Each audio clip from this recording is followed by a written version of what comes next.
comes from here, which is the ileocecal valve, usually about halfway between the hip and the belly, in here. And it changes from the small intestine, a little valve opens up and becomes the large intestine. That comes up like that, across, and then down. And then the fecal matter comes out that way. So it's good to massage the large intestine this way, up, across, and down. Sometimes the valve gets closed. Yeah, it does. Yeah. It's got to make sure it can open. Yeah. You don't want to push fecal matter back in the large intestine into the small. Probably wouldn't be that big a deal if you did, but they don't recommend it. And especially in an unhealthy person with a lot of toxins. I think with a healthy person, it probably wouldn't matter. The thing would just process and it would just come back out. But with an unhealthy person, they might feel very toxic. The natural thing, even if you push it, it would eventually come back. Yeah. In fact, probably wouldn't be constipated, it'd just be a toxic feeling. Because you massage. Because you're massaging and breaking it up, you're breaking up any constipation. But it generally feels a lot better just to go this way. It's the natural direction of the, what they call that apana as well, the internal hairs of the large intestine. So a lot of people actually end up wanting to pass wind when you massage their belly. So if they don't, they'll just keep tight. So you just let them pass wind. Just go and have a quick cup of water. Or I just went back.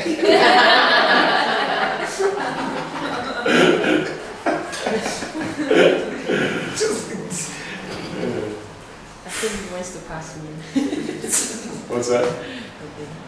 You always like I passing heard what you wind? said. Not passing wind a lot. So I'm giving him a little rest there and just gently working through his chest. And of course, on his feet, we did see that his chest area in reflexology was very tight. There is some sort of presumption there that this could actually be a little bit uncomfortable for him. Yeah, I thought it would be. Yeah, but thank you for confirming that. Yeah. I think you're doing very well at handling it, actually. And you can see he's enjoying himself. But yeah, so this is where if you've got a big body, you use your little finger on there. So you're just going up against... Up the pectoral muscle, this muscle that just comes up like here. Not so much in between the ribs as much. There's a muscle, this is again where my Latin gets again, pectoralis, something or other major or some shit. Joining from here up into here. So we're following that. Ah, okay. And he's so tight in there. See, like, just a little finger and it's off. And that's all showing up in his foot. Yeah. All of that stuff shows tight chest. And again, having the arm out like that, we can open it, we can even do like this.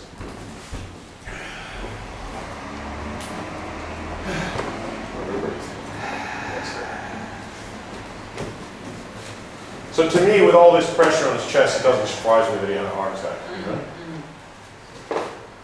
If we get rid of that, he's just going to chill out a bit. Get back to himself, not feel so stressed out. Were you feeling pretty stressed out? Oh, it was. Yeah. Yeah. I knew something was coming. Yeah. I just didn't take it. Yeah. You need to get more massage, that's for sure. Yeah, like say if someone's having a heart attack, bite their pinky really hard so it bleeds, like really hard, and it draws the blood away from the heart, down the heart movement. It just stops them from having a heart attack. They'll be so If he grateful. doesn't, you're in charge of that. I'll get this finger, you get the other one, all right? Just cut it. Yeah. Is it the pressure or is it actually the blood? It's both. It's a combination because it's the the point? pain. It's the fact that you're creating such amount of pressure that you're actually drawing The energy and back down. everything straight to that. So the pain's taking their mind off it. Well, the blood and the chi basically is transferring, so it's just being pushed away from the heart to the. It's recommended by a lot of people to do a first aid course if you're going to do massaging. Some insurance companies will require that you have your first aid certificate. I was working as an extra in movies when I did my first aid certificate. On the 4th week of it, this guy had a heart attack. Yeah, it's a 9-week first aid course just in the evenings, and the 4th week I was like, fuck, the guy's having, I've never seen a guy go so purple before in my life, you know? Not the trainer. Huh? Not the trainer. No, it was a 9-week course, and I was doing just some work during the week in the middle of the course, you know. Just extras on film movies, you know, who was the person in the crowd. And this guy had a heart attack on the film set, and nobody knew what to do except, I was like, fuck, I have to remember everything. No. Luckily, I did it all, yeah. Just doing all the CPR, and, yeah. Really? It's quite fun to report back to the class next week. Yeah. But yeah, pretty intense to see how a person, I've never seen a person go purple before. Well, I don't think bystanders would really like to see somebody have a heart attack and then some of the stranger run up and find you. Yeah. I was just saying that's not taught in the first aid. No. Not at all. Then you gotta watch out that they don't have any But there's actually, diseases. there's hepatitis big or something. science actually. You just Or if you really know the person. She's Or right. I think it's more if you know it's a partner or EQ or something. Yeah. You probably get away with liability wise you might do it. Exactly. Okay, so there's definitely some tension moving out of his belly. Feel it? Yeah. And again, I mostly emphasize this side. This side was the tighter side. But I'm giving, you know, I have done a bit of work on this side, not that much. I might come and do a little bit more now on this side to balance it out a bit more. And doing all that's given my hands a bit of a rest from this kind of moves, which are really the ones that have been tiring them out. Poking, holding pressure points. Doing these things has rested them, doing the bellies rested them. So I might just do a little bit more here. But more just like pulling the toes and seeing what can move on the side. Got one more toe to go. Another one. Yeah.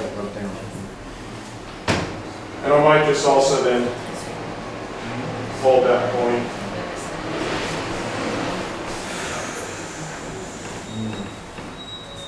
So a lot of it comes down to then how much time you have.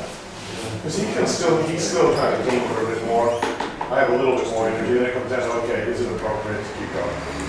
So we can say, okay, well, what's the time? When do we want to have lunch? I might just do another 5 or 10 minute time and then finish up so you guys have a lunch break. But in terms of how long should I work on him, well, it depends on a lot of factors, you know. How much can he handle? He might go, fuck, he's had enough for today. How much money he's if he's going to come in with a treatment, he should know he's going to fork out $1,000 or $2 to get better. You know, then it comes down to, do you want to do it over a series of 1-hour treatments, or he's better off having a few 2 or 3 hour treatments than he is a bunch of 1-hour ones, you know? Yeah. Because otherwise you just, I mean, I don't know, how long have I been working on it so far? Hour and a half or something, hour and a quarter? Yeah. You know, I feel like I'm getting somewhere now.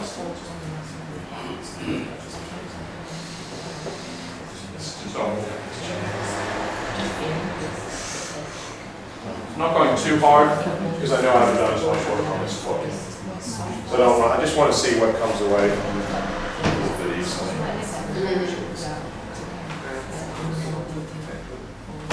Again, make it feel a little bit more balanced.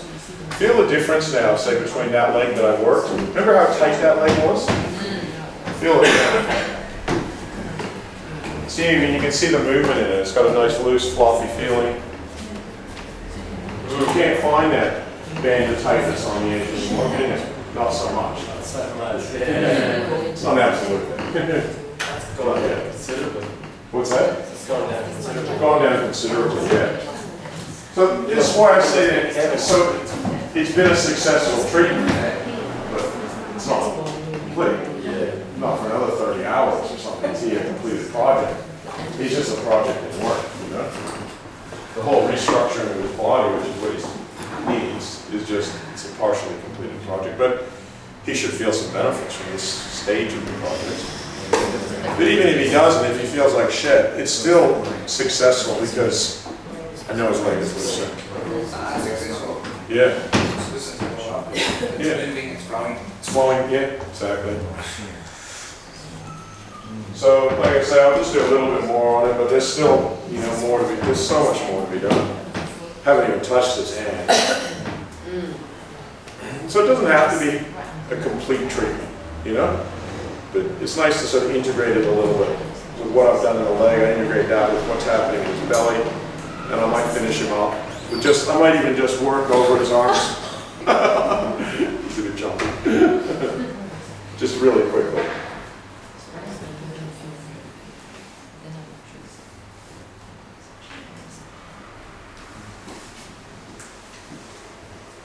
Usually the feet and the hands usually like related. Like, They are a bit. usually if you find similar problems in the feet, you'll find similar in the hands or Not always. always sometimes.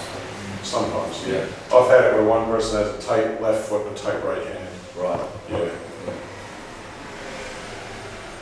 And I've had it where people's feet are really tight and their hands are really loose. Yeah. Even though their reflexology is the same, it's still a map of the body, doesn't necessarily mean. Right. Yeah. Yeah. Not in the real theory, that might be the case. Yeah. Well, that's why I asked because Yeah, I don't think that theory stands the test of real Yeah. world application. Yeah. His hands are still really tight. So I'm just going to do a bit more on his neck and then his face.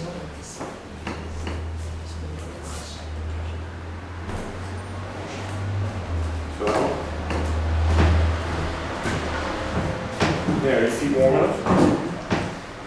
It's always important to make sure a person's warm after a massage, and everybody has a different reaction to the heat. And how about your chest? Is it warm enough there?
Stay up in the jaw.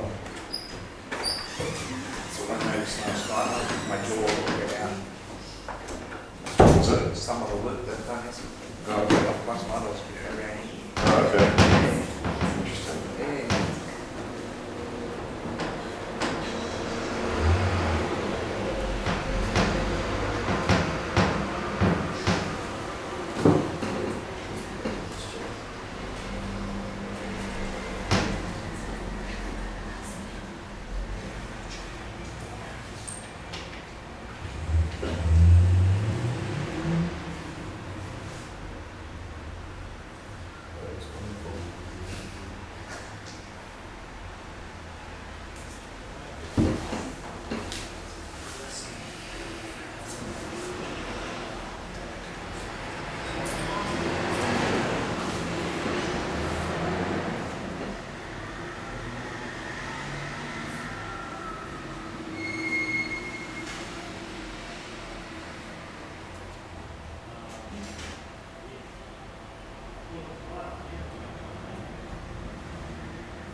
So much tightness still.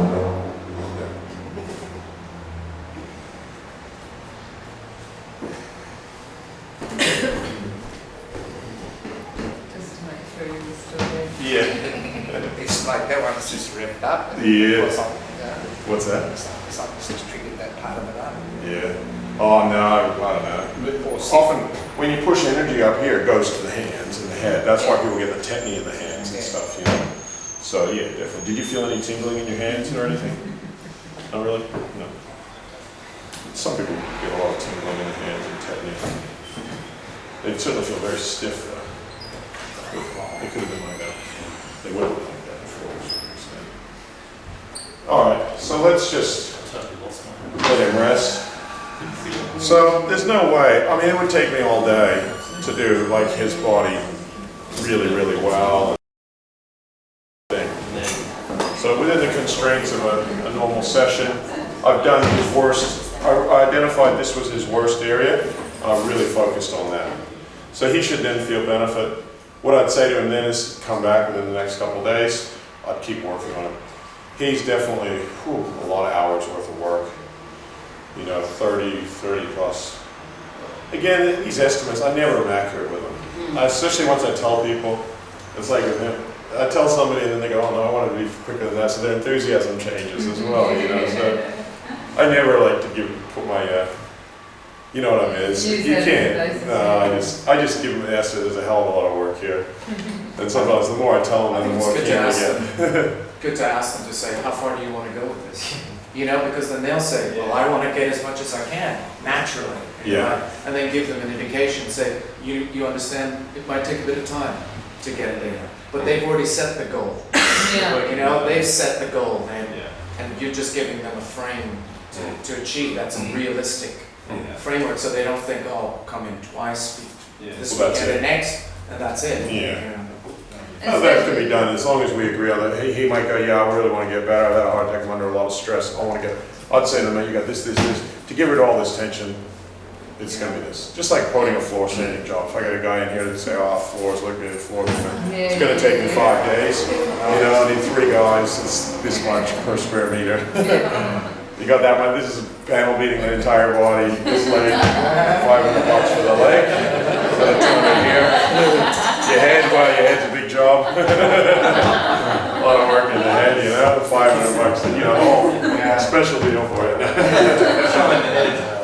Renovate the entire thing, $2,000. You know? It's funny though, you know, people will spend $2,000 on their car like that. You know, a blown head gasket, you're pretty much up for $2,000. You know? Or on your house, oh, I gotta get my floors done. You know, $2,000. I mean, but $2,000 to renovate my entire body after 50 years of stress. That's a lot of money. You know, I heard people say, oh, are we going to a therapist or whatever, but I'm sure that they're just trying to make money from me. Yeah. Yeah, so it's the same. Maybe some are. You know? Yeah, that's true. But yeah, people don't value their health very much. Some people don't. What's that? $2,000 for that. Yeah. No, for about 20 or 30. Actually, for an entire panel beating session for your entire body. Total renovation for most of the time. All right. Sorry. How you feeling? All right, so let's let it rest. What's the time? 12:30? Yes. 12:30. So if we're all back by 1:30, why don't we draw the meeting?